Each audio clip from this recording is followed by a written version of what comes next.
for Dangote and for flour mills, the reconstruction of those roads or rehabilitation of those roads will serve as a CSRO. But in terms, they can also use that project to be able to claim tax credit. So this is like a new method that we're trying to deploy to be able to get the private sector on the table.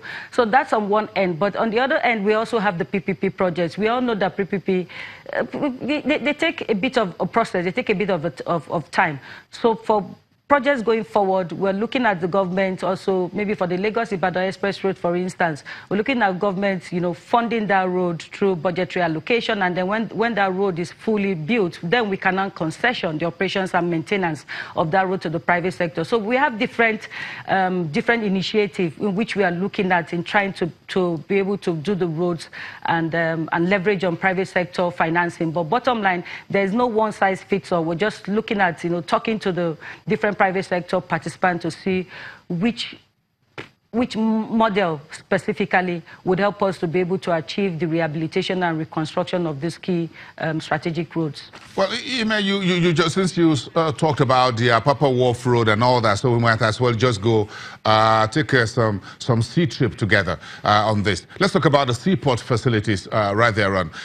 Folks believe that Lagos, even if we repair the Lagos roads, Papa Road, whatever, Lagos is still too congested for the volume of imports that we bring in daily to this country. So there's a need to let other ports function optimally, like Lagos, One, Warri, and perhaps Calabar.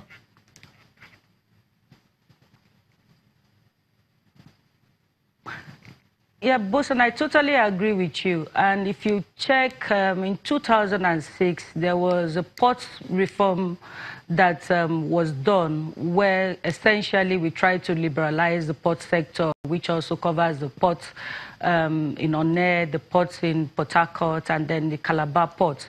So those concessions were essentially done to be able to attract, private sector and be able to take the load off Lagos. But what we've seen in the past, we've seen situations where, because of the depth of the sea, we've not been able to attract larger ships. So, but luckily, the Nigerian Ports Authority has gone ahead to enter into a partnership with private sector to be able to maintain the drainage and be able to deepen some of the drainage, the navigation out to be able to allow in bigger ships. So work is currently ongoing, especially for Calabar, where we have seen in 2006, there was a contract that was awarded for the dredging of the Calabar seaports. But right now, we're currently under negotiations to be able to implement the dredging of the seaport. And then going further down to the inland waterways also, we see the Onitsha Seaport.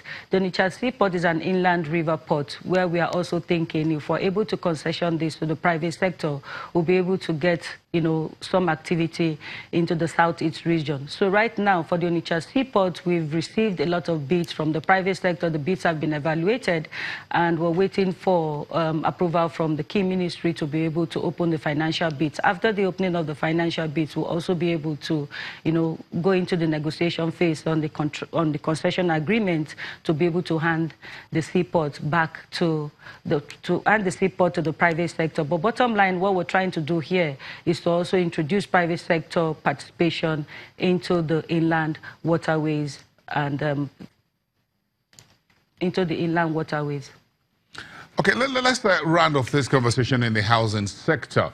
The housing deficit is quite huge. So bring us up to speed. What's new in the housing sector infrastructure? Bosan, you know that we have about 17 million housing deficit.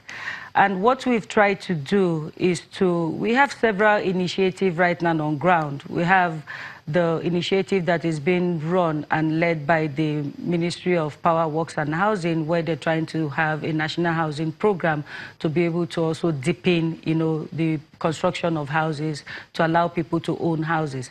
And then we also have a special intervention through the Family Homes Fund. And the intervention is essentially the government giving Family Homes Funds about 100 billion naira yearly for the next 5 years. And we're expecting that the 500 billion over 5 years will be able to leverage about 1 trillion naira of private sector resources. So what we're doing here is to try to create affordable housing.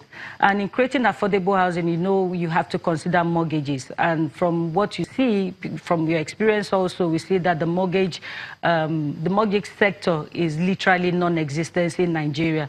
So we're trying to create new mortgages, and we have we created the Nigerian Mortgage Refinance Corporation, which is called abbreviated as NMRC. NMRC essentially is to refinance existing mortgage.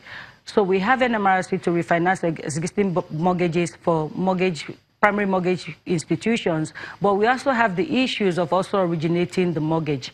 So in trying to originate the mortgage also, we've gone further through collaboration with the Mortgage Association of Nigeria to create the Mortgage Warehouse Funding Limited. And the Mortgage Warehouse Funding Limited, essentially, what they would do is to also access funding from the capital market to be able to fund origination of new mortgages, and this helps with construction financing. So after we fund the origination of new financing, it stays on the books of the warehouse for about 6 months, after which is now refinanced by the Nigerian Mortgage Refinancing Corporation. So we're trying to do all of this to be able to create some form of, market for mortgage in the housing sector. Because what we see from the commercial banks, you typically will get mortgages from 23% upwards, and it's not very sustainable.